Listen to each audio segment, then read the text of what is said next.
curso de buenas prácticas clínicas diseñado por el Grupo de Investigación de Epidemiología y Bioestadística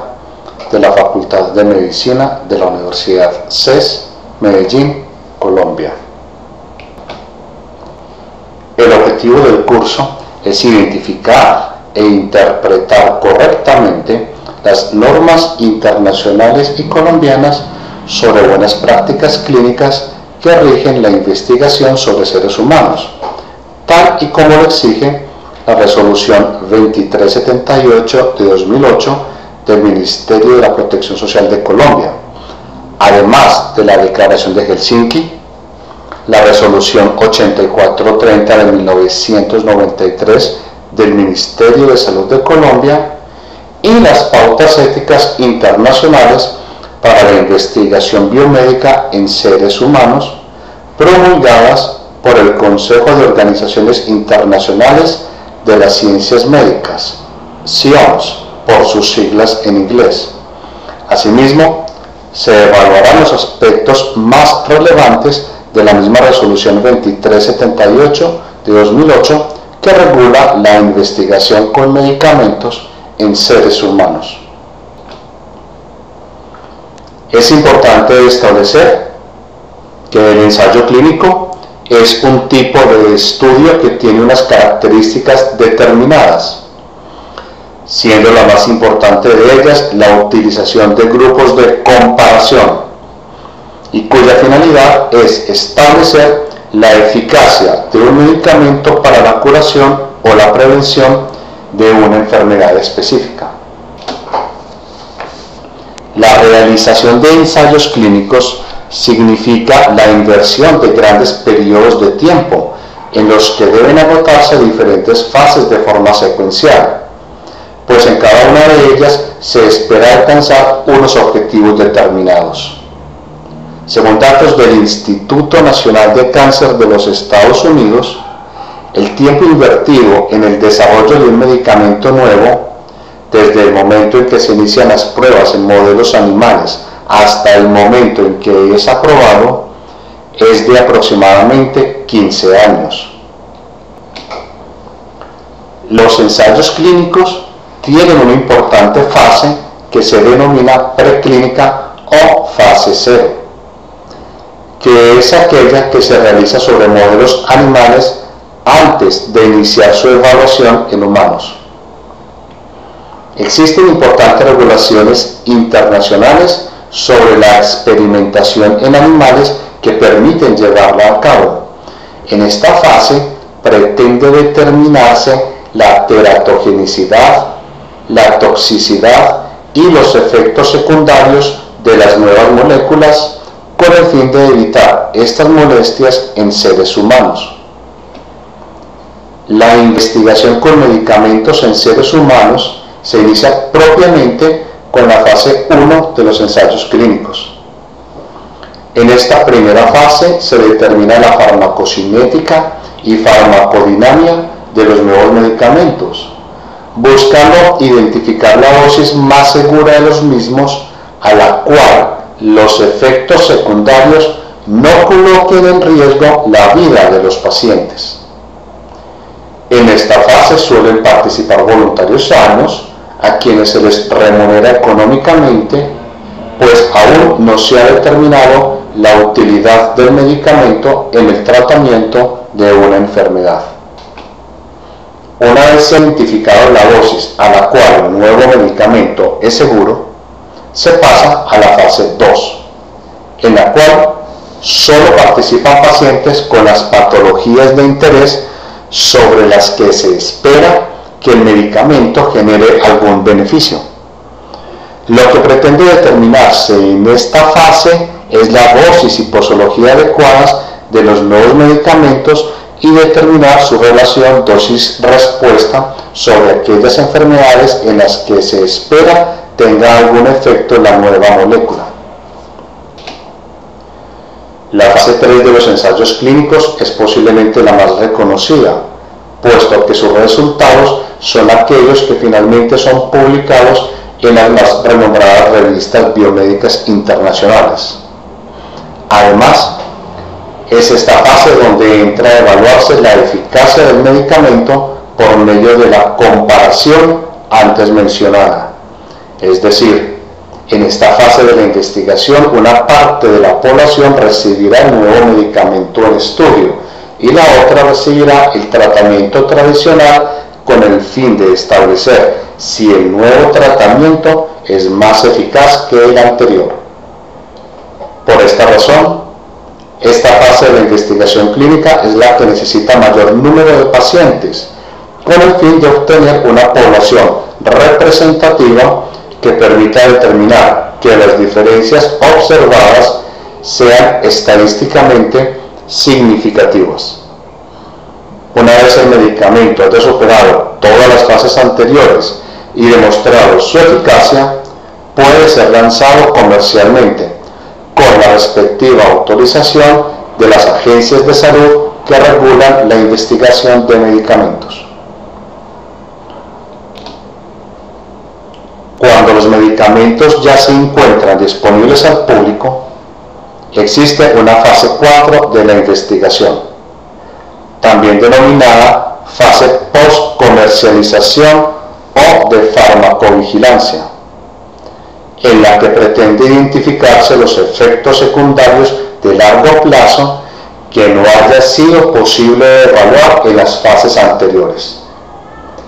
Esto puede suceder porque la tasa de presentación de dichos efectos es baja y el número de participantes en las fases anteriores no fue suficiente para identificar tales efectos secundarios. Pero estos efectos pueden ser de suficiente gravedad, como por ejemplo la muerte o efectos teratogénicos sobre la descendencia, y obligan al retiro de los medicamentos del mercado, aunque hayan superado las fases anteriores. Como puede observarse, los ensayos clínicos son un tipo de investigación con un alto nivel de complejidad, que deben ser claramente comprendidos por parte de todos aquellos que participen como investigadores, pues los productos finales de estos estudios estarán disponibles para toda la población, y si se cometen errores durante alguna de las fases y no se detectan, los únicos perjudicados serán los pacientes como usuarios finales. El alcance de este curso cubre lo relacionado con las normas éticas que regulan la investigación en seres humanos. Si el estudiante está interesado en el diseño, ejecución, análisis, interpretación y forma de publicación de los ensayos clínicos, se le recomienda que tome cursos específicos que cubran estos tópicos, porque el objetivo del presente curso es identificar e interpretar correctamente las normas internacionales y colombianas sobre buenas prácticas clínicas. ¿Qué instrumentos y pautas internacionales existen que regulen las buenas prácticas clínicas? ¿Por qué es necesario regular la investigación si suponemos que aquellos que la realizan son personas totalmente idóneas para hacerlo? Estas normas son recientes y su aplicación comienza a ser obligatoria solo a partir de ahora. A continuación, se hará una breve revisión histórica de lo que ha sido el proceso de evolución de las normas éticas de la investigación médica en los seres humanos. Las normas internacionales que regulan la investigación sobre seres humanos se remontan al periodo en el que finalizó la Segunda Guerra Mundial, cuando se llevaron a cabo en Nuremberg los juicios por los crímenes de guerra que cometió sobre la humanidad la cúpula dirigente de la Alemania nazi. Como producto de estos juicios, en 1947 se produjo el Código de Nuremberg, considerado el primer instrumento que regula la ética en la investigación sobre seres humanos, y el cual fue diseñado con el fin de proteger la integridad de los sujetos que participen en las investigaciones, siendo enfático en que dicha participación debe ser de carácter voluntario y tiene que estar mediada por un proceso de consentimiento informado, a través del cual deben establecerse los mecanismos para asegurar que el paciente entienda la totalidad de la investigación, cuáles son los riesgos e incomodidades que podría afrontar, cuáles los beneficios que se espera ofrecer y además asegurarle al paciente que en cualquier momento puede retirarse como sujeto de la investigación sin perjuicio de dejar de recibir el tratamiento médico y farmacológico necesario. Al año siguiente, y aún parcialmente en respuesta a lo sucedido durante la Segunda Guerra Mundial, la Organización de las Naciones Unidas adapta la Declaración Universal de los Derechos Humanos, que recoge los derechos humanos considerados básicos. En 1966,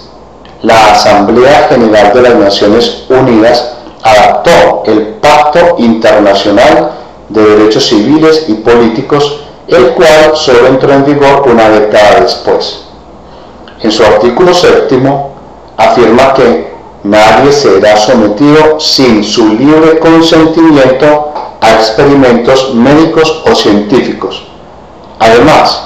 exige la protección de los derechos y el bienestar de todos los sujetos humanos en la experimentación científica. Este pacto,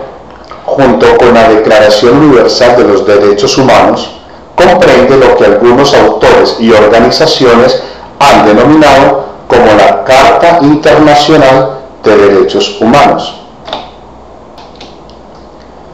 La 18ª reunión de la Asociación Médica Mundial se realizó en Helsinki, Finlandia,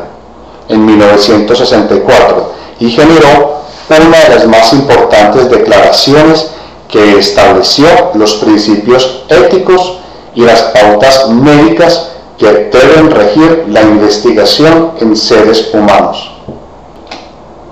La Declaración de Helsinki se ha convertido en un documento capital en el campo de la ética en investigación y ha tenido una importante influencia tanto en la conducta de los investigadores como en los códigos nacionales e internacionales que posteriormente se han elaborado. Esta declaración ha tenido varias enmiendas y clarificaciones de algunos de sus párrafos en respuesta a los cambios en los procesos de investigación que desde su creación se han presentado, siendo la última de ellas en octubre de 2008 en Seúl, Corea del Sur. El Consejo de Organizaciones Internacionales de las Ciencias Médicas, CIOMS,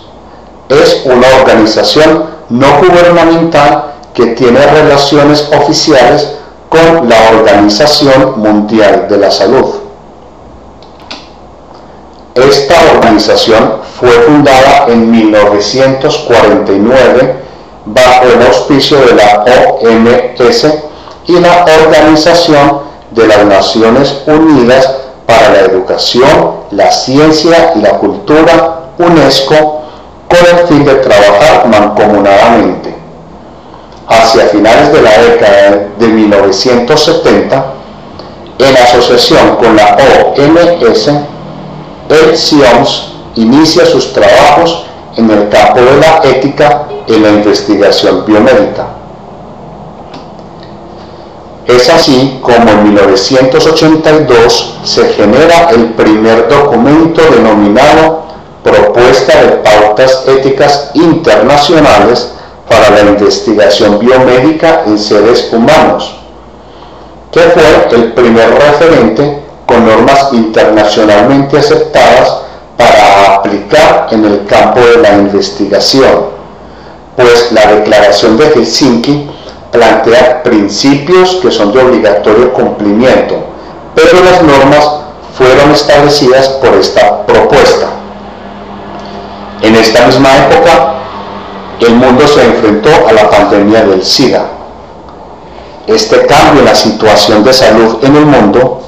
obligó a reevaluar las normas que recientemente propuso el CIOMS, pues había que asegurar que la velocidad con la que se necesitaba generar información respecto a las nuevas formas de tratamiento no vulnerara los derechos de los sujetos que participaban en las investigaciones en ninguna parte del mundo. Durante la década de 1980 entra a revisarse la propuesta de pautas éticas internacionales que se hizo a principios del decenio para adaptarlas a las nuevas exigencias del conocimiento y de la sociedad. Es así como en 1991 se generan las pautas internacionales para revisión ética de estudios epidemiológicos y en 1993 las pautas éticas internacionales para la investigación biomédica en seres humanos,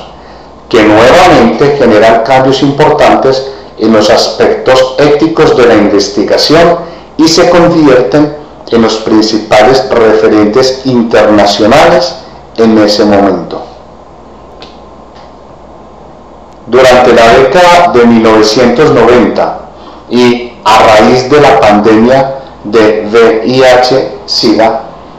aumentaron las discusiones éticas en torno a la investigación sobre esta patología, en parte debido a que algunas de las grandes empresas transnacionales farmacéuticas decidieron patrocinar la investigación de antirretrovirales en seres humanos en países de bajos recursos, especialmente en el África subsahariana, donde la normatividad local al respecto era laxa o inexistente y la aplicación de las pautas éticas internacionales del CIOMS recibió otras interpretaciones diferentes a las de los países desarrollados,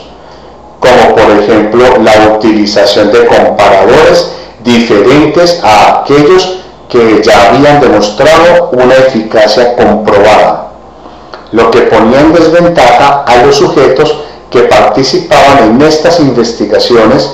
porque no se les aseguraba que pudiesen recibir como mínimo el mejor tratamiento disponible en el momento.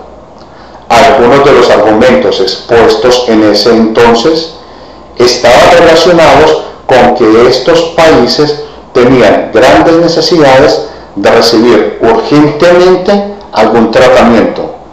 pero sus debilitadas economías no tenían la posibilidad de acceder a estos, tanto por sus altos costos como por la altísima prevalencia de la enfermedad en ellos, por lo que se propuso que se utilizasen alternativas de menor costo pero menos eficaces. Este último argumento generó grandes discusiones académicas, políticas y económicas al interior del CIOMS, en las que finalmente prevaleció el argumento de no rechazar ningún esfuerzo para ofrecer las mejores alternativas posibles a todos los individuos que participen en las investigaciones independientemente de sus condiciones socioeconómicas. Este enriquecedor proceso de discusión llevó a que el CIOMS publicase en el año 2000 Ética de la Investigación Biomédica, una consulta para la actualización de las pautas internacionales. Interesante documento académico en el que se plantea la argumentación expuesta por todos los interesados en el tema y el cual sirvió como base para publicar en 2002 el más importante documento internacional que actualmente rige los aspectos éticos de la investigación en seres humanos en todo el mundo y que es tema obligado durante este curso. Pautas éticas internacionales para la investigación biomédica en seres humanos. Hacia 1995 se publica por parte de la Organización Mundial de la Salud el primer documento internacional referente a la investigación con medicamentos, las pautas para buenas prácticas clínicas e ensayos de productos farmacéuticos. En ese momento se encontró que las diferentes agencias internacionales responsables de regular y vigilar la investigación con medicamentos en seres humanos tenían niveles de exigencia diferentes en cada país, sobre todo en lo referente a los protocolos y a la documentación que debería registrarse. Es así como en 1996 se crea la Conferencia Internacional sobre Armonización de los Requerimientos Técnicos para el Registro de Fármacos para Uso Humano, ICH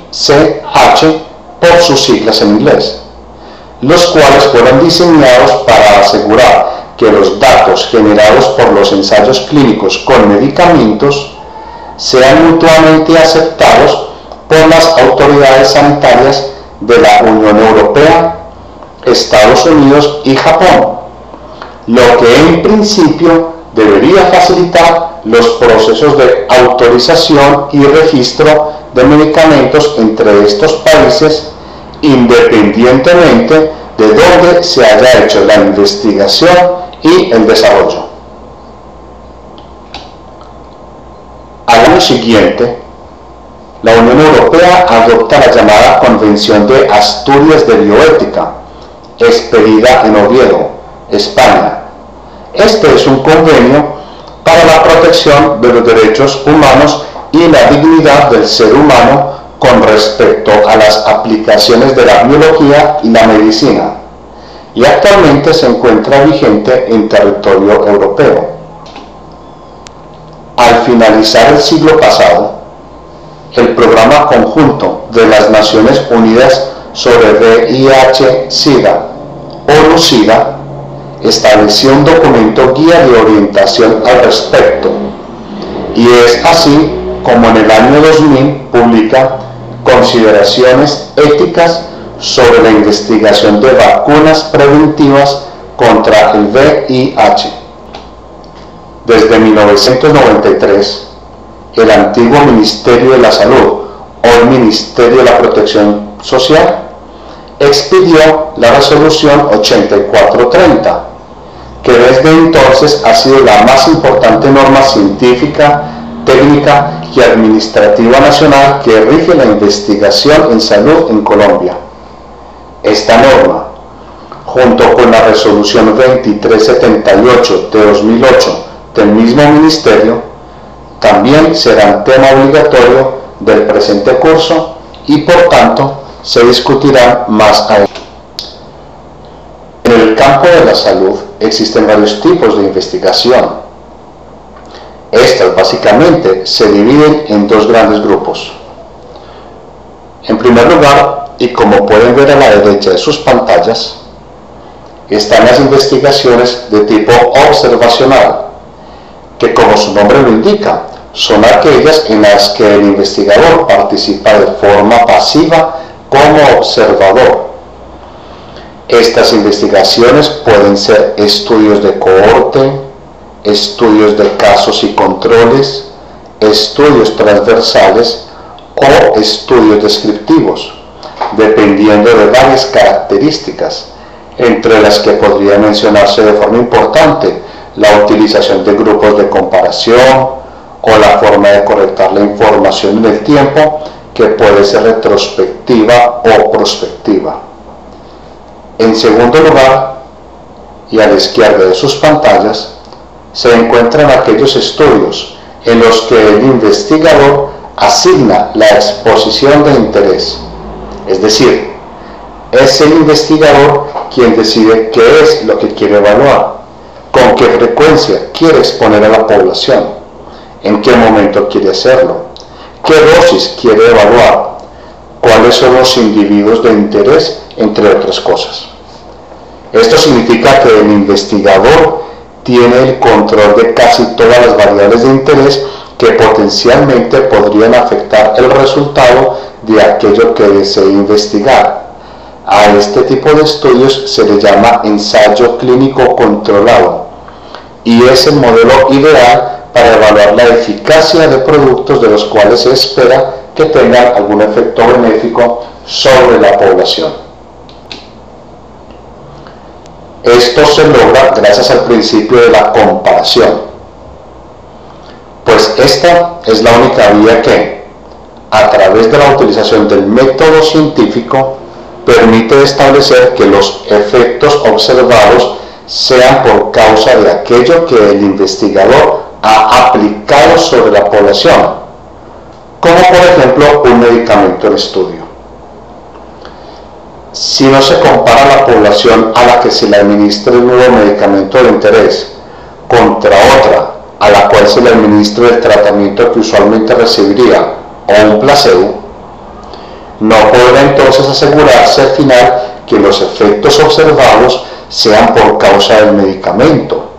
ya que podrían deberse a la misma historia natural de la enfermedad o a que el paciente consumió algo más que no fue identificado, entre otras muchas posibles explicaciones. Lo que espera encontrar un investigador al final de un ensayo clínico es que la tasa de enfermedad en los pacientes que consumieron el medicamento de interés sea menor que entre aquellos que no lo consumieron, en cuyo caso podrá establecerse que dicho medicamento ejerce un papel protector sobre los pacientes,